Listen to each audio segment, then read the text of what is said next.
Good morning, everybody, and welcome to the first of what we hope is many monthly coffee break webinars. So I've got my coffee. I'll try not to, brand support a specific brand. You all drink your brand of coffee. That's cool. Hopefully you all have your coffee and are ready to go. I'm Andy Hanasek. I'm the Vice President of Communications here for We Are Food Safety, and proud to be moderating and producing this webinar.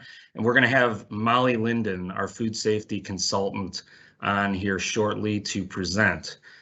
Thank you again for joining us, whether it's live or the recorded version. We hope that we can give you a couple little tidbits and pointers with these webinars. The whole point being that the webinar will last about 10 to 15 minutes. We know you're all busy. We're aiming for that. And with that in mind, I will stop with my loquaciousness and turn it over to Molly, who is going to begin presenting basically the webinar, which is titled, Are We Cool? A look at Appendix B cooling deviations. So Molly, I'm gonna share your screen now and we should be good to go. Take it away, Molly. Thanks, Andy. My name is Molly Linden. I'm a food safety consultant with We Are Food Safety, and we're going to talk a little bit about Appendix B cooling deviations. This is going to get more prevalent possibly as we move into the summer months that are warmer, and so I think that this is a really timely presentation for the webinar today. So up on the screen, we've got just a list of what we'll be talking about today. What is an Appendix B deviation? What kinds of pathogens of concern are we looking at during these deviations? How do these deviations occur? And what to do when a possible Appendix B deviation does occur. That'll include all of the analysis, what steps to take to move forward, and what to do to try to make sure that these don't happen again. So first, what is an Appendix B deviation? These kinds of deviations happen when heat-treated product does not follow the cooling parameters that Appendix B compliance guideline, which was created by the USDA, sets. So we'll be focused primarily on the 1999 version of Appendix B during this webinar. This is the version that's currently in effect. There is another newer version, the 2017 version, which has not yet been finalized. We're hoping that that becomes final and is released for public comments this year. But in the meantime, before that one gets finalized, we will be focusing on the 1999 version of Appendix B. So the different parameters in Appendix B, there are three. The first focuses on non-cured products. This is for products that does not have cure added, and so the time for cooling is a little bit shorter. The third option focuses on cured products, and as such, that cooling extends a little bit farther. And then there is a second option that can be used. This can be used for either cured or non-cured product, but it is my advice that this not be used as the primary option for any of your products because there is a much smaller margin of error with that option. I suggest using either the first or the third option primarily for your products, and you can use the second option really only if a product fails to cool according to either the first or the third option, dependent on whether or not that product is cured. So what kinds of pathogens are we concerned about during an Appendix B deviation? Really, the pathogen of concern or the pathogens of concern are of the clostridial species. So primarily Clostridium perfringens, and then also we're also worried about Clostridium botulinum. So these are both clostridial species bacteria. They grow anaerobically, and they are both spore formers. So the reason why we kind of focus more heavily on Clostridium perfringens versus Clostridium botulinum during these deviations is that Clostridium perfringens does grow more efficiently than Clostridium botulinum. So if you're looking at any given deviation, it is more likely that Clostridium grew first and grew in higher quantities than botulinum. We usually call that an indicator organism then. So in this case, Clostridium perfringens would be that indicator. Clostridium perfringens, when it is allowed to germinate and grow during a slow cooling period, when the product does not follow Appendix B, it can grow to high levels, at which point a toxin can be produced. So these are levels from about 6 to 8 logs. Any higher than that, you can really anticipate that once ingested, that growth of bacteria will start to produce that toxin that we're worried about. So on to the next slide, we have how do Appendix B deviations occur?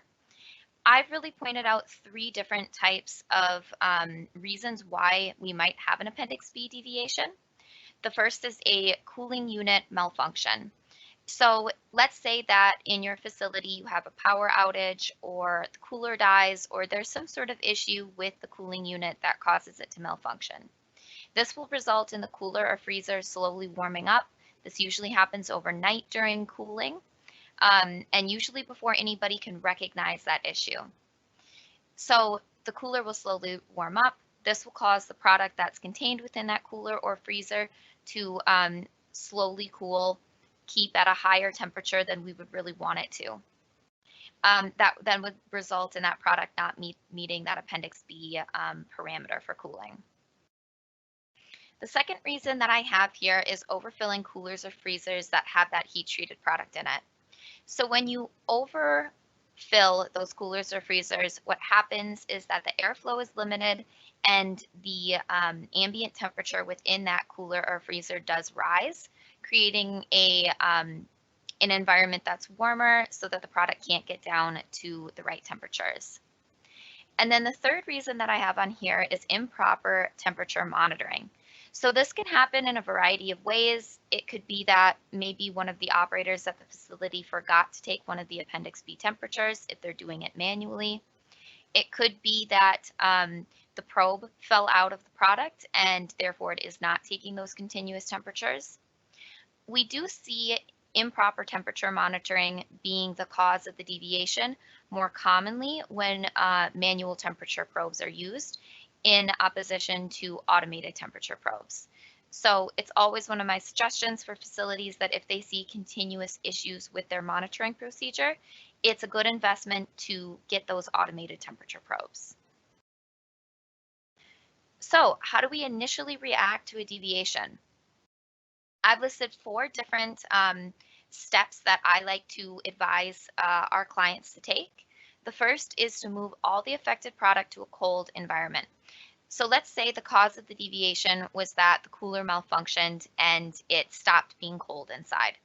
The first step would be to get that deviated product out of that environment and move it into a freezer so that it can meet Appendix B temperatures of either below 40 or 45, depending on the option that you're using. The second one that we have here is segregate. That is really, really important to get the product that is deviated away from any other product. If we start incidentally mixing deviated product with non-deviated product, you're just increasing the size of your batch of deviation. So we can't commingle deviated product and non-deviated product. The third is to collect the deviation data. This means potentially getting probe data, potentially going through your records, and really collecting all the date, time, and temperature data that's available for this cooling, for this batch during cooling. And then the last thing to do is determine the cause of the deviation. If it means that a cooler malfunctioned, it would be, the cause of that would mean that you would need to maybe bring somebody in to fix that. Maybe you move all the rest of the product out of it so that that doesn't raise in temperature. There's really a bunch of different things that you can do, but determining the cause right away is going to be beneficial not only to the deviated batch, but also to any other product that you might have in that environment. So how to analyze the deviated product. Now that we've moved the product away and segregated it away from all batches that did meet Appendix B, and now that we've collected all of the information about this batch, we have to start analyzing what to do with it. As I mentioned, the first thing to do is collect all of the cooling data to begin looking through that. The second thing that I like to suggest for all of our clients is to use a pathogen modeling program. Now, this is usually what I do for our clients. I'll collect that data from them, and then I'll start to arrange the data in a way that makes it able to be entered into a pathogen modeling program. I like to use the USDA's pathogen modeling program from ARS. Um, it models cooling deviations very well. They've got information that you can adjust within that pathogen modeling program to find out exactly how much or a predicted amount of Clostridium perfringens that grew in the product during that deviated cooling time. You can specify what kind of product it is, whether it's beef, pork, etc., whether it's cured or uncured. And so it really allows you to specify what kind of product we're looking at here. Once you've collected the information and adjusted it and placed it into the pathogen modeling program, you then have to analyze the predicted level of growth. So the Appendix B compliance guideline really goes through and details different levels and what that means. I can summarize those here. So if your pathogen modeling program predicts less than 1 log of Clostridium perfringens, then that product can be released from hold and it can be processed as normal. If the, oops, excuse me, I switched slides. Okay, so if the product predicts, or if the modeling predicts greater than 1 log, but not enough to produce toxin, which as I mentioned was about 6 logs, what I normally suggest is recooking for those levels that are right above 1 log, or possibly sampling for higher levels. So maybe it's predicting roughly 3 logs of growth. I would suggest sampling for that. So the other thing to remember is our Clostridium botulinum. Now, this is a bacteria that if it starts to grow, it can produce that toxin, and very, very small amounts can make people sick. So we have to make sure that when we're pathogen modeling for Clostridium perfringens, we're also checking the growth for Clostridium botulinum to make sure that none grew. That's very important. So if I'm doing pathogen modeling and my pathogen modeling program predicts that over 5 logs will grow of Clostridium perfringens, I normally suggest destruction because recooking is not going to get rid of that pathogen as they are spore formers, and you cannot release it at those levels. So sampling. We have talked a little bit about now how to collect that information, how to analyze that information. And let's say that our analysis determined that, yes, we do need to send product to the lab to be sampled for Clostridium perfringens. Normally what I do when doing a sampling program is the first thing is to determine the sample size. So how much of the product is statistically valid to send to the lab to receive results that are descriptive of the entire batch. I normally use the military standard 105E tables. They're really good. You can narrow down all of these different aspects like AQL, sampling type, sampling level, and you can really determine exactly how much you should send to the lab. So when you're sampling, we really highly suggest sampling randomly. Clostridium perfringens is not a pathogen that grows uniformly throughout the product. It may be in some pieces and not in other pieces. So we don't suggest pulling samples from one specific part of the product. We suggest sampling multiple different pieces or multiple different cases or multiple different combos if it's already been packaged. So pulling randomly, pulling aseptically, that's all very, very important in cases like this.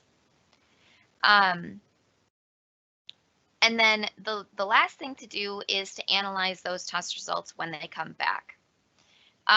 If those test results come back under that 1 log maximum allowed by the USDA, that product can be released from hold. Higher levels need further analysis to determine if recooking is possible, or if the product should just be destroyed because there are too high of levels in the product to release that.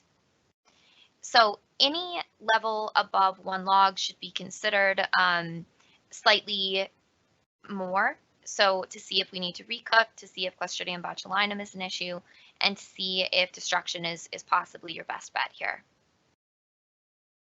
So the last steps is to determine that final product disposition. Can we release it? Does it need further processing, or does it need to be destroyed?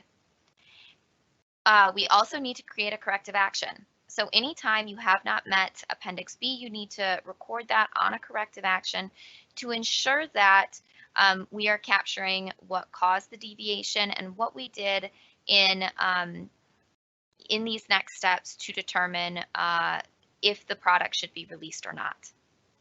And then the last thing to do is to take preventative measures. Try to limit Appendix B deviations in the future.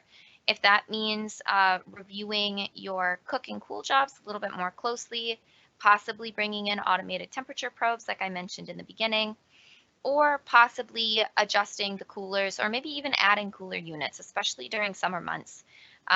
If we see high cooler temperatures for an entire summer, it's going to limit the amount of product that you can put in those coolers without seeing Appendix B deviations.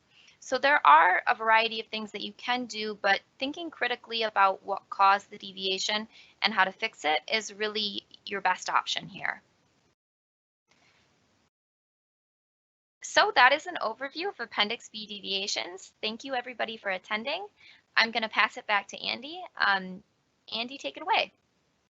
Thanks, Molly. That was great. I'm just going to leave this screen up, folks. Attendees who are on, if you have any questions, we've got a couple minutes that we can try and have Molly answer some of those questions with regard to these Appendix B deviations.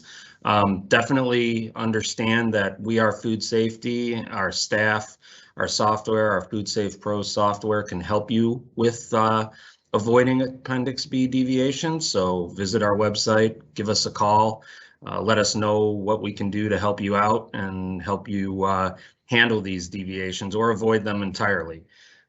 But if you have any questions, feel free to ask. Molly, thanks so much for the insights.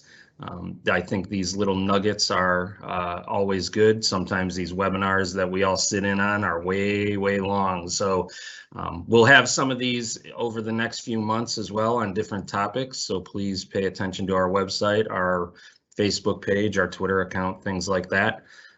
No questions have come in, but I do have one question, Molly, that I was kind of thinking of while we were going through this, and it requires you to think a little bit about your experience. You've been a consultant with We Are Food Safety for several years now, so you've helped out several companies. Of all the causes of some of these cooling deviations, is there one that stands out maybe over the others that you have seen over the many years as really being something that processors should focus on more than the other ones you mentioned? Sure. I think of two situations when you ask this question, Andy. The first one are the most impactful deviations that I've seen, which are for the largest sets of batches. Those are caused usually by cooler malfunctions. So if you've cooked a product and you plan to cool it overnight, you may have multiple coolers and freezers full of different heat-treated products. If there is a power outage and you don't have a generator or anything on site to restart those coolers, I've seen deviations where multiple batches were affected and caused a lot of product to be thrown away. So those are really the most impactful ones that I've seen. Those have definitely caused processors the most money in a single instance. The second type that I think of then are on a smaller scale, but much more prevalent, which involves improper monitoring. And that's usually caused with manual probes. So if there is a lack of training in the facility, or it's possible that you're a little bit busy, the operators have forgotten to take the Appendix B temperatures, we see individual batches go into Appendix B deviations simply because of a monitoring error. And this is something that can be so easily fixed just by bringing in automated temperature probes, where if you brought in these temperature probes that are automated, you place it in the product, it records the entire cooking time and the entire cooling time. And so in those types of situations, even if there is a true Appendix B deviation, I have a lot of data to review. And with more data, we can have more understanding. And with that, we can often come to better conclusions. So it's a great question, Andy. I think that, in conclusion, I think of two different situations. The most impactful come from not having a backup generator that causes these huge deviations when we see coolers go down. And then the second one, which is more prevalent and is caused by relying only on a select few temperatures from manual temperature probing. Cool, cool. We do have one question that came in, so I will ask that. And thank you for asking. The question is, can we combine different products in our sampling plan if they were all part of the deviation? For example, hams and bacons that were made together. That is a great question. In that scenario, these are two separate batches, possibly in the same cooler that was affected by this deviation. If that was the case, I would keep them separate. So my sampling plan would be for batch A, and then I would do a second sampling plan for batch B, and we would sample separately. So we would send samples for batch A and for batch B, but these would be kept separate, although the analysis would most likely be done very similarly for both, and it would be done most likely at the same time as well. Great. All right, well, we promised to keep this short, so that's all the questions that have come in anyway, and I could probably ask a million more, but this is just a coffee break, so I will resist temptation to ask a million more questions and end it here. Obviously, attendees, if you have any questions at all, visit our website, reach out to us via the phone, or you can email us at info@weareFoodSafety.com. Thanks so much for joining us today for our first coffee break webinar. We'll have another one in May, so stay tuned for that topic and our presenters. Molly, thanks so much for taking the extra time to put this webinar together and for presenting and sharing your insights.